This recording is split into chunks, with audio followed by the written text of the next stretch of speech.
In 1970, marijuana was classified as a Schedule I drug in the United States, the strictest designation possible, meaning it was completely illegal and had no recognized medical uses.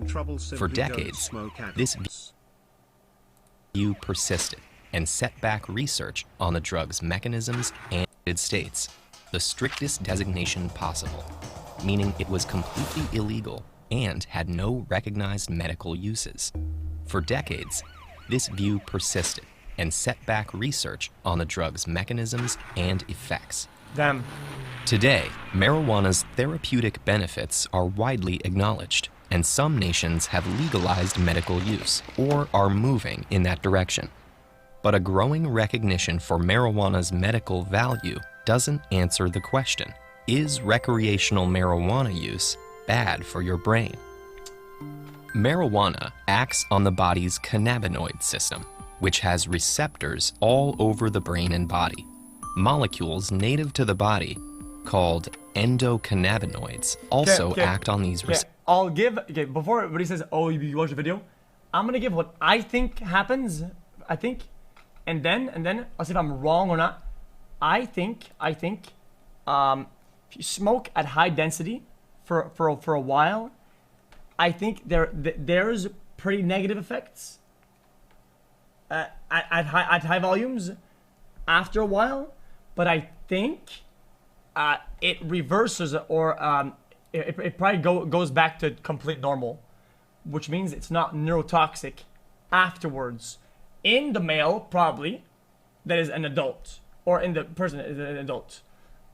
Because it's not neurotoxic, but I think it reverses after, you know, not even a long time, but a certain amount of time of no use. Endocannabinoids also act on these receptors.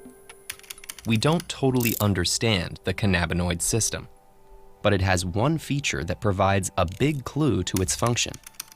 Most neurotransmitters travel from one neuron to the next through a synapse to propagate a message.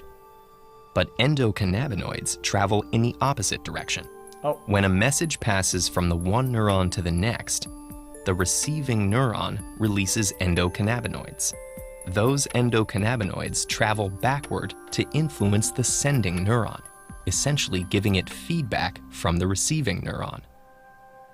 This leads scientists... Guys, this is very, very difficult to simplify this concept. Even in drawing, it's really hard to believe that the endocannabinoid system serves primarily to modulate other kinds of signals, amplifying some and diminishing others.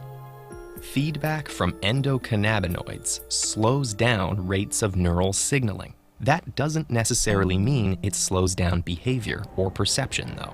For example, slowing down a signal that inhibits smell could actually make smells more intense. Marijuana contains two main active compounds, tetrahydrocannabinol, or THC, and cannabidiol, or CBD. THC is thought to be primarily responsible for marijuana's psychoactive effects on behavior, cognition, and perception, while CBD is responsible for the non-psychoactive effects. The physical one. Like endocannabinoids, THC slows down signaling by binding to cannabinoid receptors. No. But it binds to receptors. Like CBD is responsible for the non-psychoactive effects. Oh, okay, I get it. Like endocannabinoids, psychoactive, THC slows down signaling by binding to cannabinoid receptors. But it binds to receptors all over this sprawling, diffuse system at once, whereas endocannabinoids are released in a specific place in response to a specific stimulus. This widespread activity, coupled with the fact that the cannabinoid system indirectly affects many other systems, means that each person's particular brain chemistry, genetics, and previous life experience largely determine how they experience the drug. That's true much more so with marijuana than with other drugs that produce their effects through one or a few specific pathways. So the harmful effects, if any, vary considerably from person to person. And while we don't know exactly how marijuana produces specific harmful effects, there are clear risk factors that can increase people's likelihood of experiencing them. The clearest risk factor is age. In people younger than 25, cannabinoid receptors are more concentrated in the white matter than in people over 25. The white matter is involved in communication, learning, memory, and emotions. Damn, okay. Frequent marijuana use can disrupt the development of white matter tracts and also affect the brain's ability to grow new connections. This may damage long-term learning ability and problem solving. For now, it's unclear how severe this damage can be or whether it's reversible.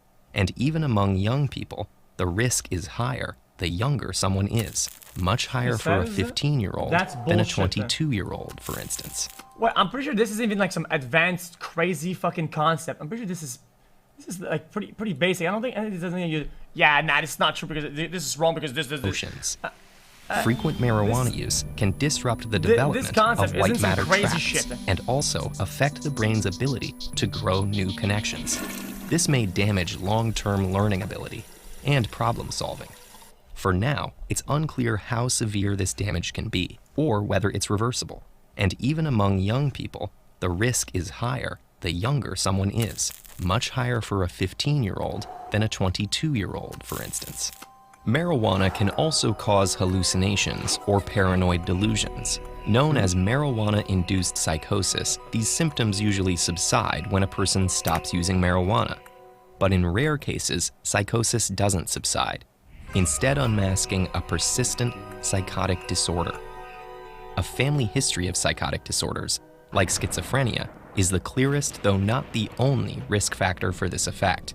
Marijuana-induced psychosis is also more common among young adults, though it's worth noting that psychotic disorders usually surface in this age range. Okay, guy, the hallucinations are made pretty crazy here, okay? It's a visual, okay?